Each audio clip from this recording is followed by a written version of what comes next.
Woi kawan, sambil liatin gue main nih, gue mau nanya satu hal yang jujur li bikin gue gak habis pikir.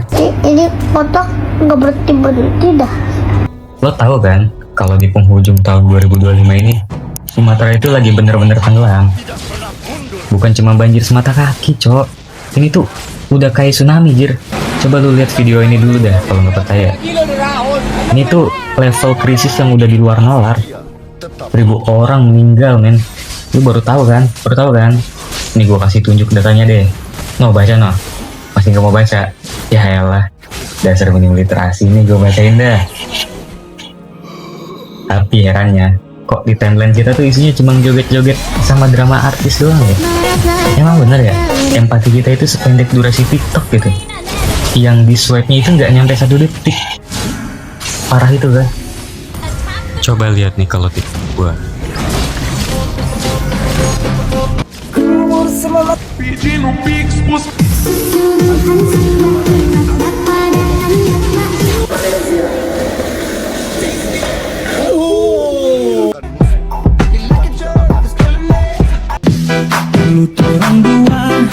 TikTok gua mah aman ya. Dan coba kita mainin datanya deh. Per hari ini, tanggal 18 Desember, tanggal video ini dibuat, itu total korban jiwa itu udah tembus sebanyak 1068 orang. Dan di Aceh doang nih, 400 orang kehilangan nyawa. Itu tuh udah kayak satu sekolah hilang dalam sekejap. What the fuck, man? Dan juga ada 500 juta orang. Lu bayangin 500 juta orang yang kehilangan rumahnya. Itu bahkan ya, kalau misalkan kita pindahin ke GBK nih, itu masih nggak muat. Bayangin, mereka lagi bingung mau tidur di mana. Lah kita malah sibuk nge-push rank anjir. Ini barusan reset season jadi badak lagi. Ayo guys, login kali ya. Serius. Agak lain prioritas kita ya. ボカちゃんが教えてくれたいろんな見た目になれるアプリなんだって。どれどれ？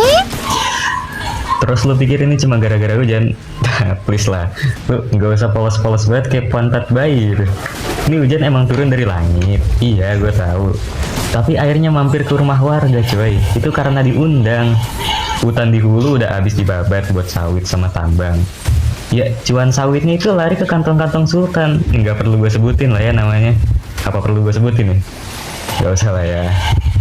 Oke, nanti pas banjir, yang disuruh sabar itu ya warga lokal. Kita dapat devisa nih. Sumatera dapat bencananya. Itu bisnis plan yang oke banget gak sih? Nah ini nih, kalau misalkan diperlombakan, pasti juara bisnis plan sih kalau gua jurinya ya.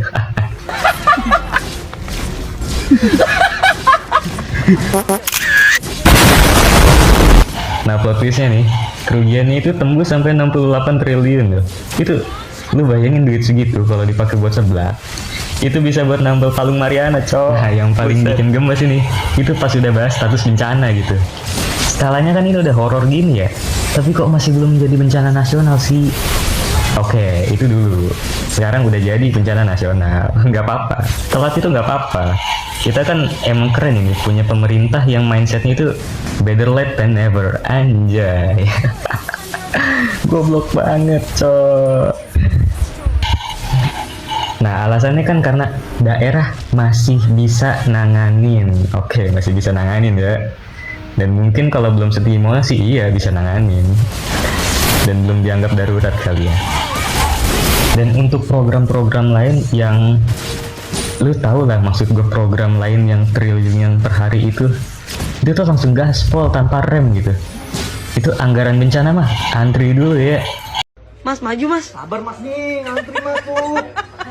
Prioritasnya emang agak lain ini, estetik gitu lah. Dan yang nambah estetik nih, lu lihat Bang Ferry Irwandi atau relawan lain kayak Mas Rama gitu. Mereka itu tipe yang nggak pakai lama, cok.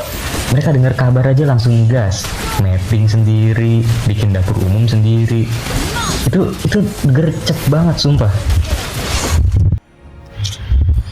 Nah sedangkan nih di sisi lain, pemerintah kita wah udah beda server dah.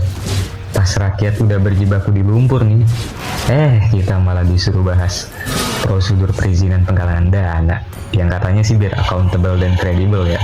Tapi ya masa lagi kondisi darurat kayak gini masih mentingin birokrasi sih. Bang Ferry dan kawan-kawan nih udah lari maraton buat nyelamatin nyawa. Pemerintah masih pemanasan sambil nungguin berkas. Jujur ini yang bikin kita bertanya-tanya kan. Negara ini tuh sebenarnya lagi AFK atau emang sengaja narik rem tangan sih? Jangan sampai status bencana nasional itu cuma jadi mitos. Padahal bukti nyata di lapangan kan udah lebih dari cukup itu buat kita bikin kita nangis semua. Nah tapi nih, yang bikin paling gemes dan bikin tekanan darah naik itu bukan cuma soal birokrasi yang lambat. Lu bayangin deh, di saat saudara-saudara di Sumatera kita yang berjuang untuk hidup dan mati nih, ada pemandangan yang ya lo simpulin aja lah sendiri dah. Nah, gue gak habis pikir nih. Ini logikanya di mana? Rakyat lagi darurat gizi, akses logistik terputus, ribuan orang kelaparan di pengungsian, men. Bos yang ngurusin gizi malah fokus main golf. Mungkin beliau lagi simulasi kali ya, gimana cara masukin bantuan ke Sumatera lewat lubang golf kali ya. Ini tuh kontras banget sama Bang Ferry dan relawan-relawan lainnya. Yang itu tuh mereka tuh nggak tidur demi dapur umum. Yang satu sibuk nyangkulin lumpur demi nyawa orang. Yang satu sibuk ngayunin stick demi hobi. Real, emang ini prioritas pejabat kita tuh kadang suka di luar nalar ya. Agak lain emang cara mainnya. Dan menurut Menteri SDM kita nih, Pak Bahlil nih, katanya kan seluruh Aceh 93% malam ini udah bisa nyala. Dan iya bener bisa nyala. Dan ya udah lu tonton aja nih video dari Axel nih.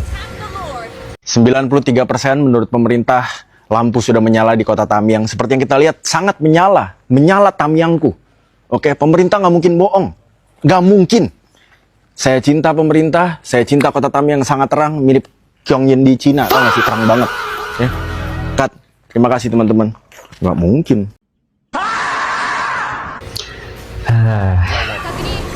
Iya, ini sebenarnya bukan cuma soal Sumatera. Ini tuh soal gimana kita ngeliat alam dan sesama. Jangan sampai kita baru panik pas air itu udah nyampe ke depan kamar kita. Sumatera itu lagi berduka, dan mereka itu butuh suara kita. Bukan cuma doa di kolom komentar yang ujung-ujungnya cuma pakai emoticon sedih doang.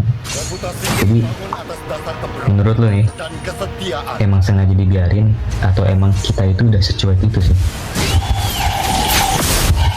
Oke, sebenarnya sih masih banyak yang mau gue bacotin. Tapi kalau misalkan kita lanjutin di sini kan gak bakal ada habisnya lah ya. Nah sekarang giliran lo pada deh, coba tumpahin keresahan lo di kolom komentar. Gue tunggu di bawah ya. Nah sambil lo pada komen nih, mendingan lo pada liatin gameplay gue nih ya. Nah sekalian nilai nih gameplay gue cocok gak sih kalau pakai Janggur?